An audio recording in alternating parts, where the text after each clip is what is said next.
1.5 बरस का समय लग सकता है। लोग ये जानना चाहते हैं भाई पैदल क्यों चल रहे हैं, हमारे पदयात्रा से आपको क्या फायदा है।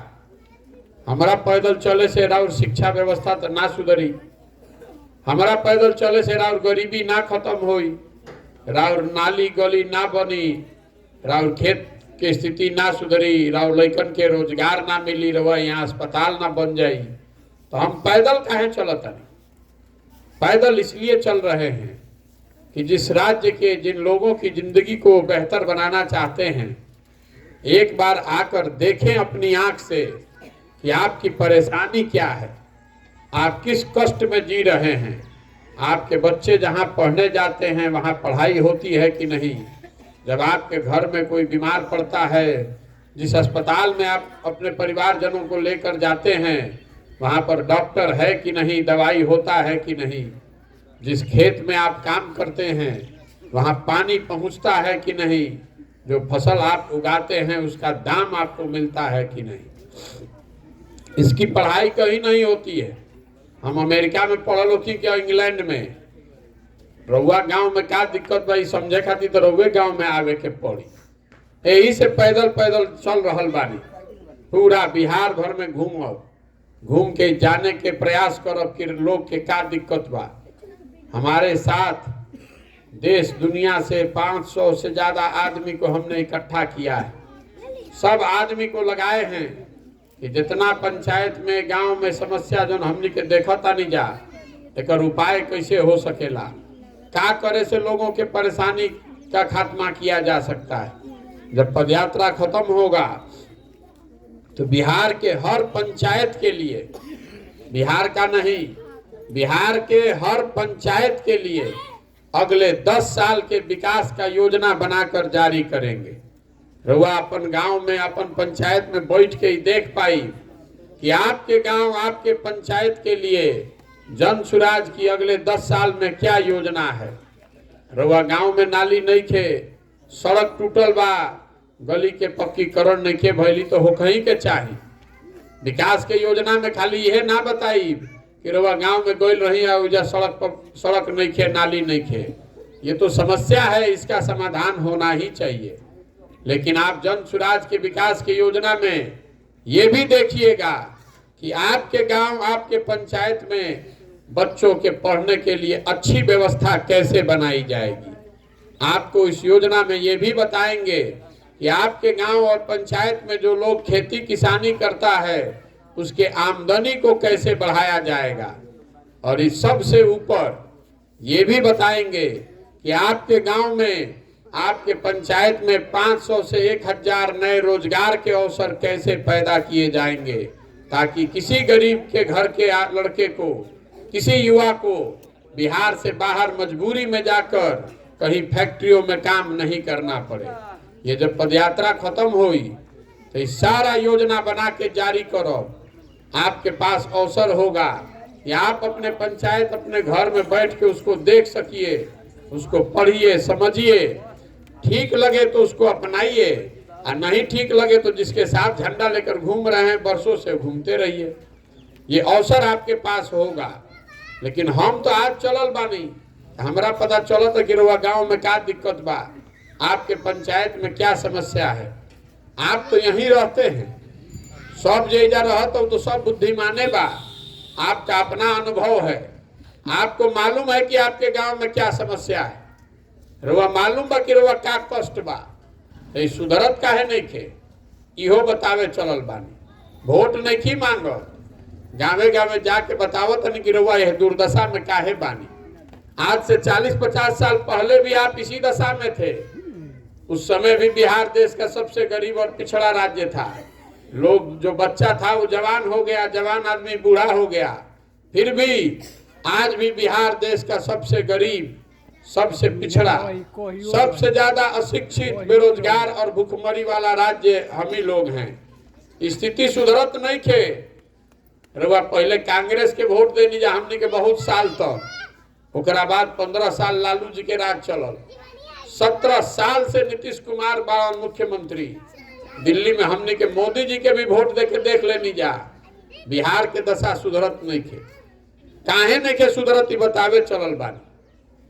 ई सुधरत ऐसे नहीं खे कि हमने के देखी 5 वर्ष बिहार में जहां रवा चल जाई आदमी बैठ के बतियावता कि बिहार में कितना भ्रष्टाचार बा। एजा सड़क नहीं खे, लइकन के पढ़े के व्यवस्था नहीं खे, खेत में पानी नहीं खे, कोई के रोजगार नहीं खे, अस्पताल नहीं खे, कोई व्यवस्था नहीं खे, कौनो सरकारी काम ऐसा नहीं खे कि बिना पैसा देले और हो जाओ। ये 5 वर्ष रहुआ हम बैठ के बतियावता नहीं जा, लेकिन जहिया वोट होता वो दिन ये सब बात भूला जाता। वोट के दिन बिहार में आदमी के 2-3 गो बात याद बा।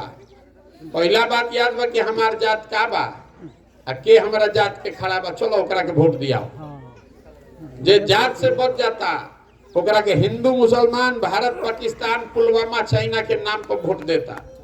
आदमी कहता छोड़ा है एमपी के, छोड़ा हमार रोड नहीं खे, कोनो बात नहीं खे। ऊपर देखो पाकिस्तान के, देखो पाकिस्तान के सबक सिखावे के बाद चलो चलो मोदी जी के वोट दो, पुलवामा हो गए। जे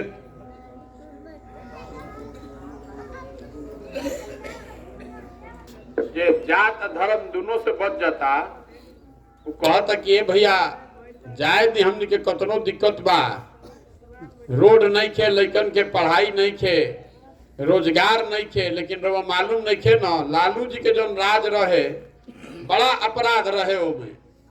तो लालू जी के डर से विधायक जी काम नहीं कैले, तब वो कहता भाई कुछो होके लालू जी के राज ना लौटे के चाही, चलो भाजपा के दो।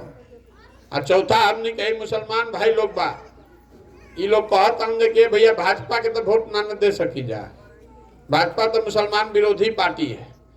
तो बिहार में बचल के एगो या मोदी जी के भाजपा बा, एगो लालू जी के ललटेन बा। तो ये लोग के मोदी जी के भाजपा के दे ना सकस, तो कहता जाए दी हमने के जी जा चाहे मरी जा, हमने के ललटेने के दिया। तो आखिर जब रुआ ये 4 चीज पर वोट देता नहीं, रुआ जाना तानी, हम जाना तानी, तो नेतो जाना तारा सब। नेता भी जान रहा है कि बिहार की जनता को काम हो चाहे नहीं हो, हंस के गा के गरिया के जनता यही चीज पर वोट दी ही। तो इसीलिए आपका काम नहीं हो रहा है। सब आदमी जरा के माइक दे दे तो कहे कि भैया जब तो पढ़े के व्यवस्था नहीं थे। तो हम आपसे पूछ रहे हैं कि आप पढ़ने के लिए अपने जीवन में कभी वोट दिए हैं? कभी नहीं वोट दिए हैं।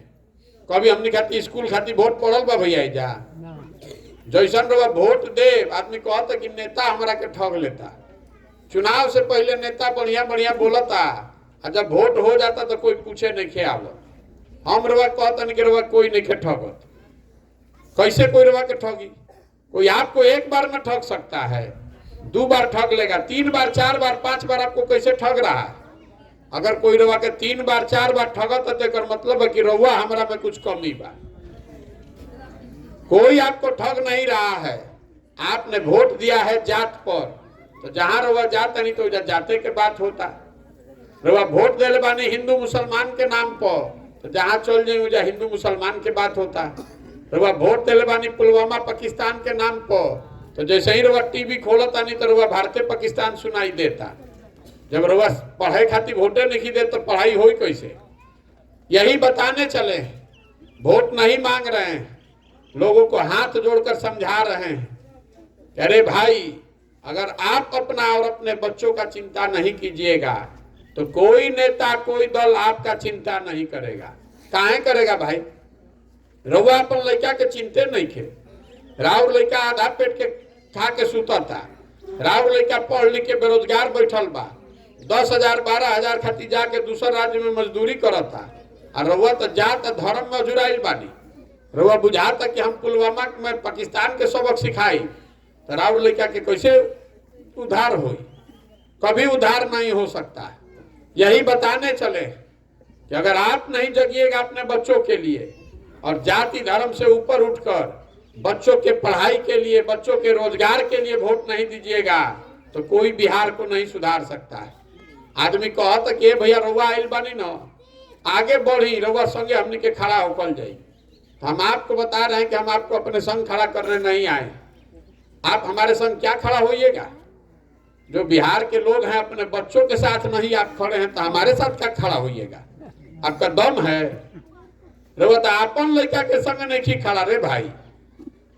जवान लड़का आई जैसे 20 साल 22 साल के भेड़ बकरी के तरह ट्रेन में बस में जाता रहो, पूरा जवानी उनकर हाल गलावता हुई जा 12,000 14,000 रुपया के लिए पूरा पूरा दिन 14 घंटा काम करता है। छोटा छोटा कमरा में रहता है लड़का सब, 4 गो 5 गो आदमी रहता जैसे 12,000 14,000 कमा के 6,000 8,000 रुपये घरे भेजता तो खाना खर्चा चलता। एक बार जो चल गई बहरी मजदूरी करे, अब साल में एक बार आवता छठ में तो कहीं भेंट होता, दिवाली में आज तो भेंट भइल, न तो सालों भर वो अपना सामान के मुंह देखे के नहीं मिला। लेकिन एक बावजूद रुआ आंख पर रुआ नस में जान दल और नेता इतना नशा घुसा दिले बड़ा सन जाति के धर्म के कि रुआ नहीं खेलो कर जैया वोट होता वो दिन आदमी कहता कि देने सब देते रहे भैया हम दे देनी। अरे जहाँ सब जब आपन लेकर के रुआ नहीं चिंता, जब आपको अपने भविष्य की चिंता नहीं है तो कैसे बिहार सुधरेगा। सो देखिए जब सब आदमी हमने के बहुत आदमी मोदी जी के वोट दिले बा, सबे कहल कि मोदी जी यहाँ न तो बिहार सुधर जाई, देश सुधर जाई, बड़ा विकास हो जाई।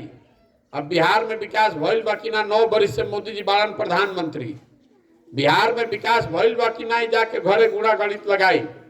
लेकिन हम रुआ के बताओ तनी कि का भइल बा। हम रोड पर चलता नहीं तो आदमी कहत कि भैया सिलेंडर के दाम 1250 रुपया लागत है, बड़ा महंगा हो गई बा। फिर आदमी कहता कि 500 रुपए के डीएपी अब 1600 में खरीदतन भैया। अब 35 रुपए के डीजल के जगह लागत है 96 रुपए डीजल के, 108 रुपया पेट्रोल के। तो हम रउआ के कहे आइल बानी कि घरे घर से मोदी जी के वोट रउआ हम दिले बानी जा, तो सिलेंडर के पैसा, डीजल और डीएपी के पैसा पाकिस्तान के आदमी दी, हम ही लोग को देना पड़ेगा। आप खेती किसानी करने वाले लोग हैं, जो बोते हैं वही ना काटते हैं। अब बो तनी रवा बबूल सोचता नहीं कि आम काहे नहीं खे मिलो, ये हो सकेला कभी? कभी नहीं हो सकता है। प्रशांत किशोर आजाद की 10 प्रशांत किशोर आजाद कुछ नहीं के सुधरे वाला। बिहार के जो दुर्दशा बा ये नहीं सुधर सकता है, क्योंकि यहाँ आदमी को सुधरना ही नहीं है। यहाँ आदमी को कुछ नहीं करना है, खाली बैठ के बदकुचन करे के बाद। जहां चल जाई, खेत में, खलिहान में, घर में, दलान में, चाय के दुकान पर, चौक पे, चौराहा पर बड़का बड़का आदमी बतियावता, ए भैया हई होके के चाही, ए भैया शिक्षा सुधरे के चाही, ए भैया भ्रष्टाचार खत्म होके के चाही। और जहाँ बटवा होई वो दिन सब भुला गइलन। हम कोई कुशवाहा हो गई, कोई पंडित हो गई, कोई दलित हो गई। यूरिया में अभी यूरिया के सीजन बा ना, 277 के यूरिया कितना में मिला था? हम चलता नहीं 110 दिन से पैदल, तो कोई 800 में खरीद ले बा, कोई 500 में खरीद ले बा। लाइन लगा के वो 500 देला पर भी नहीं के मिलत, लाठी से मार खाता आदमी। कुछ कहता कि भैया अब की हाली ना भुलाइल जाई, अब की हाली ना भुलाइल जाई। तो हम रवा कहतन कि रवा के कोई ना याद रख कराई, रवा अपने आप भुलाई। कोरोना में हजारों लड़का सब पैदल चल के आया, जिन परिवार के बच्चे 2-2 हजार किलोमीटर पैदल चल के आए, उसी परिवार के लोगों ने जाकर फिर उसी नेता को वोट दिया है। कैसे सुधरी? सुधरे वाला बा? ये बतावे चलल बानी। आदमी कहता कि भैया ये बुझाता, रवा विकल्प ना रहे, हमने भी झूठ रवा दल बनाई, आप आगे चलिए, आपके साथ हम लोग खड़ा होंगे। तो हम दल काहे नहीं बनावो? हम दल नहीं बनाए हैं। दल इसलिए नहीं बनाए हैं कि किसी व्यक्ति के द्वारा बनाया गया दल विकल्प नहीं हो सकता है। बिहार में दल कैसे बनेला? जे दल बनैलस वे हो गए दल के नेता। आइयो कह दिलस कि हमारा बाद हो या ना हमार बेटा, आ कुल जाना तू लोग बिहार के आदमी हमार झंडा लेके ढो जा, कोई जात के नाम पर ढो, कोई धर्म के नाम पर ढो। उससे विकल्प नहीं बनेगा। अगर बिहार में विकल्प बनाना है तो जो रास्ता महात्मा गांधी ने सिखाया, दिखाया, उसको अपनाना पड़ेगा। बिहार के समाज के लोगों को उठकर दल और विकल्प बनाना पड़ेगा। तो पदयात्रा ऐसे कर रहल बानी कि गांव, शहर, देहात, कस्बा से सही लोगों को ढूंढ कर निकालें, ऐसे लोगों को चिन्हित करें जो ये नया दल, नया विकल्प बनाना चाहता है, अपने और अपने बच्चों के लिए बनाना चाहता है। जब पदयात्रा खत्म हुई तो हजारों लोगों को जिसको इसमें जोड़कर निकालेंगे, उस सब के बैठाई और सब लोग मिल के तय करी कि दल बनावे के बाद तो बनावल जाई दल।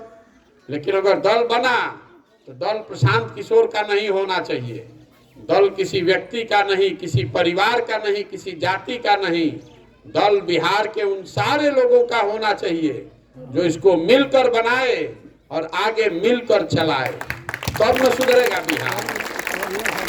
दल का नेता प्रशांत किशोर को नहीं होना चाहिए, दल का नेता उसको होना चाहिए जो बिहार का सबसे काबिल आदमी है, जिसके पास बिहार को गरीबी से निकालने का योजना हो, क्षमता हो, जिसको सब लोग मिलकर चुने, वो न दल का नेता होना चाहिए। यही से पद यात्रा कर रहल बानी। तो अब रउआ से पूछो तनी कि प्रयास होके के चाहे कि ना होके के चाहे। पूछब अभी हम सवाल, सबके जवाब देवे के भाई कैमरा लागल बा में रिकॉर्ड होके के चाहे, हाथ उठा के बोले के बा, आ मुंह से भी जरा हाँ बुझाए वो हाँ बोलो, जरा नाम मन होके वो ना बोलो, लेकिन जोर से बोले के बाद। न तो आदमी को कि हमारा गांव में तो आइले ना रह। पिछले 30-40 सालों में आपने, बिहार की जनता ने जिसको भी वोट दिया है, किसी ने आपके और आपके बच्चों की चिंता नहीं की।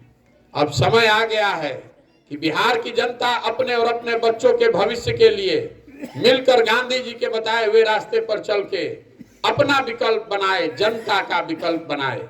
आप बताइए कि बिहार को जनता को मिलकर अपना विकल्प बनाना चाहिए कि नहीं बनाना चाहिए? सबके हाथ उठावे के बाद हाथ में के उठा तो सोचता नहीं कि बिहार सुधार दे।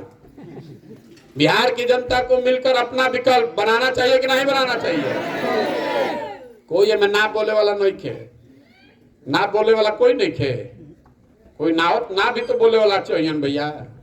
काल दल बन जाते हैं, 5 आदमी ना बैठे, 5 आदमी भाजपा के लेके चलिए झंडा, 5 आदमी आरजेडी के, 5 आदमी कांग्रेस के। अभी तो सबे हाँ कहता है, रवा कह रहा मानी कि दल बने के चाहिए, विकल्प बने के चाहिए। तो फिर आदमी पूछता ये भैया मान ले कि दल बन गए, सब आदमी हमने के लाग के बना लेनी जा, तो चुनाव कैसे जीतल जाए? हम लोग गरीब आदमी, साधारण आदमी है, किसान है, मजदूर हैं, यहाँ इतना बड़ा बड़ा दल है, समीकरण है, पैसा है, चुनाव कैसे जीतेंगे? तो हम आपको बताने आए हैं कि लोकतंत्र में जनता से ज्यादा ताकत किसी के पास नहीं है। ये आपको अधिकार है, आप एक बार अपने बच्चों के लिए खड़े हो जाइएगा तो जन बल के आगे कोई समीकरण, कोई दल टिकने वाला नहीं है। ये आपके हाथ में है, जिसका आप बटन दबाते हैं वही राजा बनता है। आप अपना अकल खोल के, आंख खोल के, समझ बूझ कर वोट दीजिएगा तो अपने आप स्थिति सुधरेगी। आ दूसर जो आदमी हमरा के थोड़ा बहुत जानता, ओकरा मालूम बा कि प्रशांत किशोर के और कुछ आवे चाहे ना, चुनाव लड़ावे आवेला। पिछला 10 साल में जिस नेता का, जिस दल का, जिसको आप बहुत शक्तिशाली मानते हैं, जब ओकर चुनाव के गाड़ी फंसता है तो हमारे पास आता है। जिसका हाथ हमने पकड़ा है चुनावे नहीं हारा है, जिस काम को करने के लिए हमको सैकड़ों करोड़ रुपया मिलता है, उस काम को छोड़ दिए और संकल्प लिए हैं कि इस बार बिहार की जनता का हाथ पकड़े।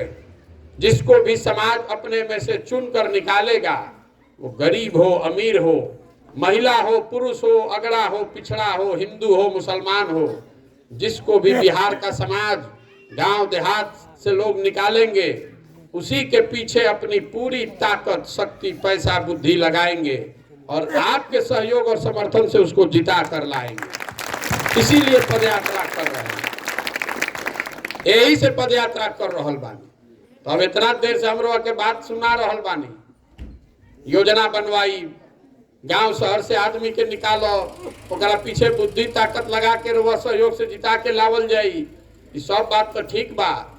हमरो से वोट मांगनी ना, पैसा रुआ से हम मांगत नहीं की, कोई का एक कप चाय भी नहीं पीते हैं, अपना चाय खिचड़ी भी साथ में लेकर चलते हैं।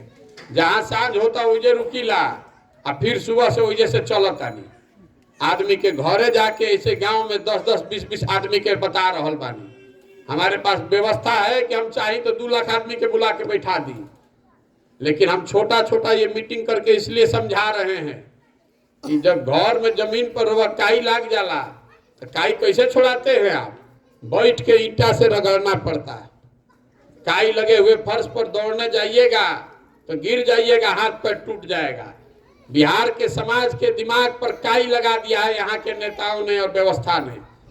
जाति धर्म से ऊपर कुछ लौकते नहीं थे, तो ये गांवे गांव जाके काउर छोड़ावता नहीं। एक बार पूरा साफ हो जाते पर दौड़ भी बढ़िया हुई। आप उसके लिए घबराइए नहीं, लेकिन आपसे मांगने वोट नहीं मांगने आए हैं। अरे वह नजर घुमा के देखी कहीं अपने को फोटो भी ना लगाएं। आपसे मांगने आए हैं आपका समर्थन और आशीर्वाद।